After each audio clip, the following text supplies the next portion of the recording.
কৰতে মাল্যবন কৰবে বিশ্ব মহাবীৰ চিলাৰায়ৰ জন্মজয়ন্তীৰ সেই উপলক্ষে ধামাৰাটত চিলাৰায় দিৱস উদযাপন কৰিছে অবিভক্ত গোৱালপাৰা আখৰাসুৰ কেন্দ্ৰীয় সমিতিৰ উদ্যোগত আৰু পুৱাৰে পৰা বৰ্ণাঢ্য কাৰ্যসূচীৰে উদযাপন কৰিছে চিলাৰায় দিৱস আৰু দেখা গৈছে বিভিন্ন কাৰ্যসূচী আৰু এতিয়া সাংস্কৃতিক শোভাযাত্ৰা অনুষ্ঠিত কৰিছে। মই পোনে পোনে অবিভক্ত গোৱালপাৰা আখৰাসুৰ কেন্দ্ৰীয় সমিতিৰ লোক আছে, মই কথা পাতি বা কেন্দ্ৰীয় নেতা আছে, মই কথা পাতিবলৈ যত্ন কৰিম। হয় দাদা, আজি যি বিশ্ব মহাবীৰ চিলাৰায় এই উপলক্ষে কি ক'ব বা কি মেছেজ দিব বিচাৰিছে?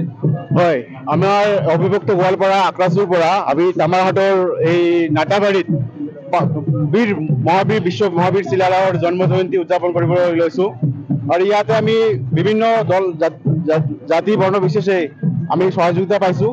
আমি ইয়াতে এতিয়া আমি কালচাৰেল ৰেলী ষ্টাৰ্ট কৰিছিলোঁ।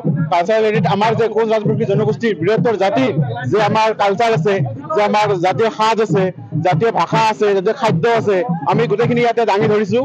আমাৰ এইখিনিক আমি ৰক্ষা কৰিবই লাগিব, আমাৰ বীৰ চিলাৰায়ক শ্ৰদ্ধাঞ্জলি দিবই লাগিব। এই সূত্ৰে আমি ইয়াত কালচাৰেল ৰেলী ওলাইছোঁ আৰু আমাৰ নৱপ্ৰজন্মক আমি জানিব বিচাৰোঁ যে আমাৰ পৃথিৱীৰ ভিতৰতেই মহাবীৰ বিশ্ববিদ্যালয় চিলাৰায় যে কোন আছিল আমি দাঙি ধৰিবই লাগিব, আমাৰ এইখিনি পুৰা ৰাখিবই লাগিব। আমাৰ পূৰ্বপুৰুষ যেতিয়ালৈকে এই সূৰ্য চন্দ্ৰ থাকিব তেতিয়ালৈকে আমাৰ এই বীৰ বিশ্ব মহাবীৰ চিলাৰায়ৰ নামটো এই পৃথিৱীত জিলিকি থাকিব। এইটো বহুত দুখ লগা কথা আমাৰ জনগোষ্ঠীৰ কাৰণে, প্লাছ এই বহুত দুখ লগা কথা যে আমাক বহুত নিম্ন মানেৰে আমাক চাইছে, যে আমাৰ এই পৃথিৱীৰ ভিতৰত তিনিজন শ্ৰেষ্ঠ মহাবীৰ আছিলে, তাৰ নেপোলিয়ন বনাপাৰ্ট, ছত্ৰপতি শিৱাজী আৰু আমাৰ বীৰ চিলাৰায়, তাৰো ভিতৰত অন্যতম আছিলে বীৰ চিলাৰায়।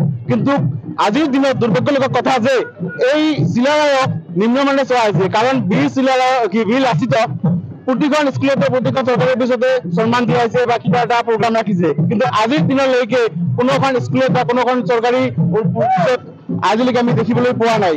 দুৰ্ভাগ্যজনক। ইয়াৰ দ্বাৰা গম পোৱা যায় যে আমাৰ লগত ৰাজনীতি কৰা হৈছে, আমাৰ হিষ্ট্ৰী বা আমাৰ কালচাৰ আমাক যাতে এদিনত লুপ্ত হৈ যায়, আমাক যাতে কোচ ৰাজবংশী জনগোষ্ঠী যাতে পিঞ্জৰাত ৰাখে, তাৰ কাৰণে এটা ৰাজনৈতিক ষড়যন্ত্ৰ চলিছে, আমি কোচ ৰাজবংশী জনগোষ্ঠী গম পাইছোঁ। গতিকে আমি আমাৰ নিজৰ সংস্কৃতি, নিজৰ কালচাৰ, নিজৰ পূৰ্বপুৰুষক আমি ৰাখিবই লাগিব। গতিকে আমি ইয়াৰ দ্বাৰা মেছেজ দিব বিচাৰিছোঁ, অসম চৰকাৰে নহয় কেন্দ্ৰ চৰকাৰকে আমি মেছেজ দিব বিচাৰোঁ, যদি আমাৰ প্ৰতি সদ্ভাৱ নাথাকে, আমাৰ কালচাৰৰ প্ৰতি, আমাৰ জাতিৰ প্ৰতি যদি সৎ চিন্তা নাথাকে, কিন্তু আগন্তুক যি লোকসভা আহি আছে আমি তাৰ প্ৰতি দিমেই দিম। আৰু আমাৰ যিখিনি কোচ ৰাজবংশী জনগোষ্ঠীৰ মানুহ আছে সেইখিনিও বুজি পাব লাগে আজিৰ দিনত আমাৰ স্থান ক'ত, বা বীৰ চিলাৰায়ৰ স্থান ক'ত বা বীৰ লাচিতৰ স্থান ক'ত, এইটো গোটেইখিনি ৰাইজে আমি গম পাই বুলি মই অনুভৱ কৰিছোঁ বা আমিও গম পাওঁ এইখিনি। ধন্যবাদ জ্ঞাপন কৰিছোঁ। আৰু দেখা গৈছে যে সাংস্কৃতিক শোভাযাত্ৰা ইতিমধ্যে আৰম্ভ কৰিছে আৰু পুৱাৰে পৰা দেখা গৈছে যে বৰ্ণাঢ্য কাৰ্যসূচীৰে ধামাৰাটত কিন্তু অনুষ্ঠুপীয়াকৈ যি চিলাৰায় দিৱস উদযাপন কৰিছে।